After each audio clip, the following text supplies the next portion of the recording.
பொள்ளாச்சி கூட்டு பாலியல் பலாத்கார வழக்குல 9 குற்றவாளிகள் வந்து பாத்தீங்கன்னா நேத்து கோயம்புத்தூர் நீதிமன்றம் ஒரு மிகப்பெரிய தண்டனை கொடுத்திருக்காங்க. அதாவது சாகும் வரை ஆயுள் தண்டனைன்ற மாதிரி அவங்களுக்கு வந்து ஒரு வரவேற்கத்தக்க ஒரு தண்டனை கொடுத்திருக்காங்க. இதுக்கு முன்னால வந்து பாத்தீங்கன்னா இந்தியாவில் டெல்லியில அந்த ஓடும் பேருந்துல ரேப் பண்ணவங்களுக்கு கூட 4 பேருக்கு வந்து பாத்தீங்கன்னா தூக்கு தண்டனை கொடுத்தாங்க. அது வந்து ஒரு நிமிஷம் வேதனை, அதை அவனுங்க அனுபவிச்சுட்டு அந்த நிமிஷம் செத்துட்டு இருப்பானுங்க. ஆனா இந்த ஆயுள் தண்டனைன்றது வந்து பாத்தீங்கன்னா சாகர வரைக்கும் இவங்க பண்ண அந்த தப்பு ஒவ்வொன்றையும் நினைச்சு ஏண்டா செஞ்சன்ற அளவுக்கு இந்த கோயம்புத்தூர் நீதிமன்றம் வந்து ஒரு அருமையான தீர்ப்பு தான், வரவேற்கத்தக்க தீர்ப்பு தான் வந்து சொல்லியிருக்காங்க. இந்த 9 குற்றவாளிகளும் வந்து பாத்தீங்கன்னா நீதிபதிக்கு வந்து ஒரு கோரிக்கை வைக்கிறாங்க. என்ன கோரிக்கைன்னு வந்து பாத்தீங்கன்னா, எங்களுக்கு இந்த மாதிரி ஒரு தண்டனை நீங்க கொடுத்தீங்கன்னா எங்களோட குடும்பத்தை நீங்க நினைச்சு பாருங்க.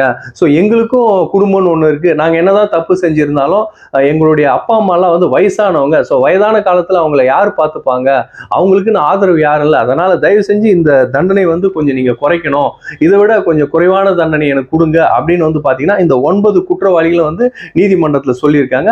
ஸோ அதை வந்து பாத்தீங்கன்னா அந்த நீதிபதி வந்து பரிசீலனை பண்ணல.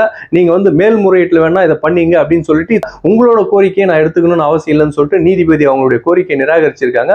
ஸோ அந்த நீதிபதி அவர்களோட அந்த தீர்ப்போட முழு அறிக்கை வந்ததுக்கு அப்புறம் அந்த 9 பேர் இருக்காங்க இல்லைங்களா, அந்த குற்றவாளிங்க அவங்க தரப்பு நீதிபதி என்ன பண்றாங்கன்னா, கருணை அடிப்படையில் இவங்களோட தண்டனையை குறைங்க அப்படின்ற மாதிரி வந்து பாத்தீங்கன்னா மேல்முறையீட்டு மனு வந்து செய்ய போறதா வந்து அவங்க தரப்பு வக்கீல் சொல்லியிருக்காரு. ஸோ இவங்க வந்து இப்போ வந்து தன்னோட அப்பா அம்மா வயதான காலத்துல யார் பார்த்துப்பாங்க அப்படின்னு யோசிக்கிறாங்களே, ஒவ்வொரு பொண்ணையும் வந்து எப்படி அடிச்சு துன்புறுத்தி செக்ஸ் டார்ச்சர் பண்ணாங்க, எப்படி கதற விட்டாங்க, அப்பெல்லாம் வந்து இவங்க அப்பா அம்மா கண்ணுக்கு தெரியலையா? ஸோ மேல்முறையீட்டுல இவங்களோட கோரிக்கை ஏற்றுக்கொள்ளப்படுமா அல்லது இவங்களோட கோரிக்கை நிராகரிக்கப்படுமா அப்படின்றத நம்ம பொறுத்து இருந்ததாக பார்க்கணும். நம்ம சேனலை சப்ஸ்கிரைப் பண்ணாதவங்க மறக்காம சப்ஸ்கிரைப் பண்ணிடுங்க.